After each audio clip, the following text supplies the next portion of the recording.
早晨，大家好，我係 Agnes，今日繼續同大家分享《愛的藝術》呢本書裏面提出嘅四大元素。作者就講到呢四大元素係愛嘅核心結構，所以係缺一不可。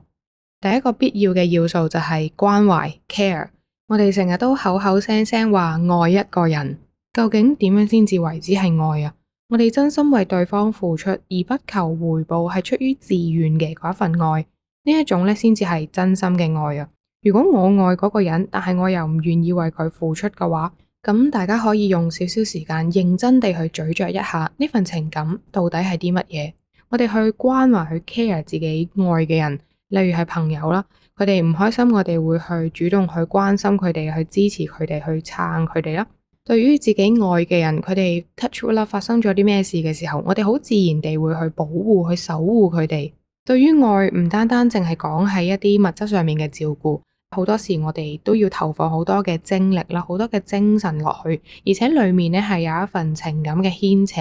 care 嘅本質係在於，當我哋愛一個人，我哋係要主動地去給予，而唔係要去索取。作者就講到啊，好多人都誤解愛咧係我要擁有啊，或者係我要被需要，但係真正嘅愛係我希望對方可以去成長。我希望對方可以得到幸福。Agnes 上一集分享咗愛嘅5個種類，其中一種咧係 parental love， 父母的愛，裏面講到母愛同埋父愛嘅分別，個影響係啲乜嘢。BB 仔通常佢細個嘅時候係完全依賴佢阿媽噶，咁呢個時候咧個阿媽咧係會俾到一啲安全感嗰個細蚊仔。到個細蚊仔慢慢大個啦，去到大約10歲左右，父愛呢個時候就會發揮作用啦。因為父愛係需要幫嗰個細路去建立一啲自信，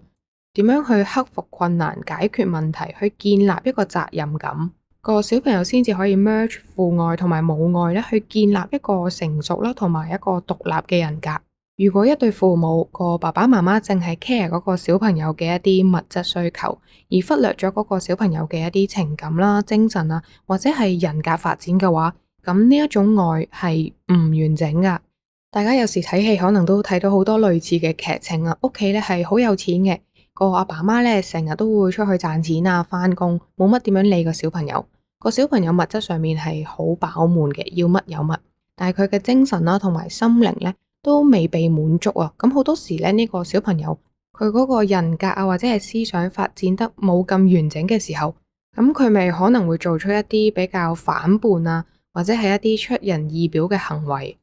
另外一個比喻就係喺一段親密關係裏面，講明係親密關係嘅，即係你對嗰個人有翻咁上下了解啦，係咪？Suppose 佢有啲咩意欲，你都可能會 sense 到啦。例如係佢嗰日點解佢個行為咁反常嘅？點解佢全日都唔出聲，成日都估埋拋腮嘅？咁你都會好主動、好自然地去問下對方，為你發生咩事啊？或者係你會主動地去伸出援手啦。呢啲關懷全部都係出於好自然啦、好真情流露、好 specific 嘅一啲行為嚟㗎。咁當然啦，你關心都唔可以過分關心啊，因為你過分關心就會變咗係一種過分嘅保護，變咗係窒息的愛，同埋有一種控制喺入邊啊，咁就失去咗愛嗰個本質咯。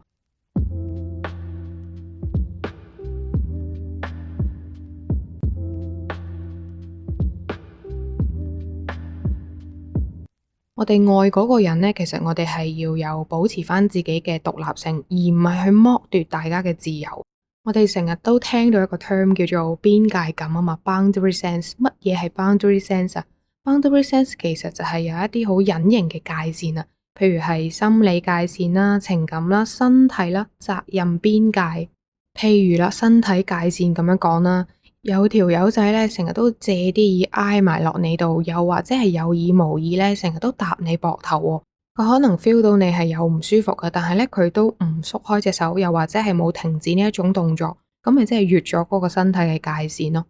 另外一啲就係譬如情感邊界啦，有啲人會有意無意不停啊，括住係不停啊。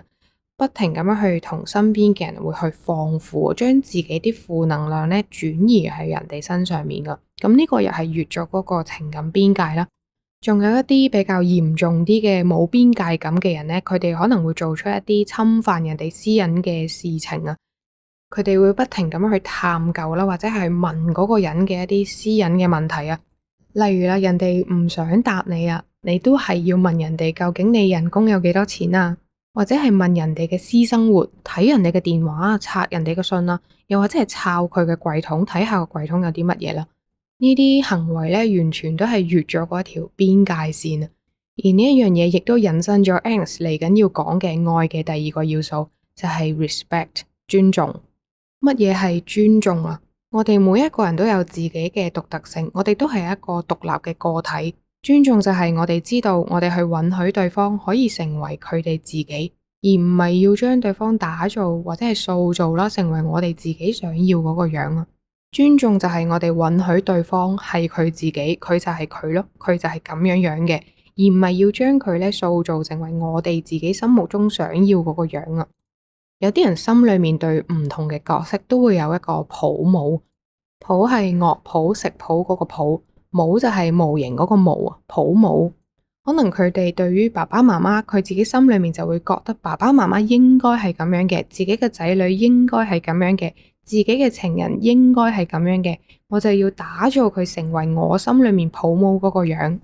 咁只不過，但係如果愛裏面係冇咗尊重嘅話，咁就變咗係你要去操控對方，你要去佔有呢一樣嘢，咁呢一份愛就會失去自由。喺一段親密關係裏面，點樣表現對對方尊重呢？除咗頭先講嘅 boundary sense 之外，即係你當然唔應該係要去侵犯對方嘅私隱啦。但係我哋亦都可以接受對方嘅一啲差異性啊。譬如佢自己有自己嘅一啲獨特性啦，或者係我哋允許對方佢有佢自己嘅空間，佢有佢自由嘅選擇，而唔係要求對方去符合我哋自己嘅期待。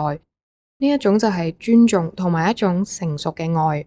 作者 Erich Fromm 喺呢一 part 強調咗一樣嘢，尊重意味住我愛你，唔係因為你符合我嘅標準，而係因為你係你自己。今集講到呢一度，下一集星期三 Agnes 會繼續同大家分享埋剩低嗰兩個元素。下一集見大家，拜拜。